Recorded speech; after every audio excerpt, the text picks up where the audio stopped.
السلام علیکم ورحمۃ اللہ وبرکاتہ۔ الحمدللہ وحدہ والصلاۃ والسلام علی من لا نبی بعد اما بعد۔ یہ بھائی کا سوال ہے، کھانے کو چیک کرنا، ٹیسٹ کے لیے چکھنا، روزے دار کا مرد ہو یا عورت ہو کھانا پکا رہا ہے اور نمک وغیرہ چیک کرنا ہے، زیادہ تو نہیں، مرچ چیک کرنی ہے، تو کیا اس کا روزے پہ اثر پڑے گا؟ تو جواب اس کا یہ ہے، عبداللہ ابن عباس رضی اللہ تعالیٰ عنہ کی معلق حدیث، معلق ان کا یعنی قول ذکر کیا ہے امام بخاری رحمہ اللہ نے کہ کوئی حرج نہیں ہے کھانا چیک کرنے کے لیے چکھنا،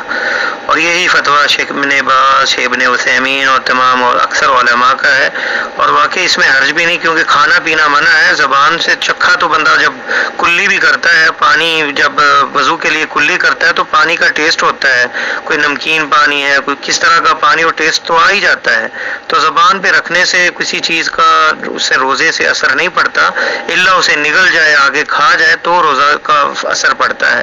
تو 5 وقت جو وضو کرتا ہے وہ 5 دفعہ پانی تو ٹیسٹ کرتا ہی ہے بندہ، تو ایک دفعہ اگر کھانا پکاتے وقت زبان سے چیک کر لیا اور اسے نگلا نہیں تو اس میں کیا حرج ہے؟ کوئی حرج نہیں، واللہ تعالی عالم۔ کھانا چیک کیا جا سکتا ہے، کوئی بھی کھانا پکانے والا اسے چیک کر سکتا ہے، اور بس اسے نگلے نہ، لیکن بغیر حاجت کے ایسے نہ کیا جائے، واللہ تعالی عالم۔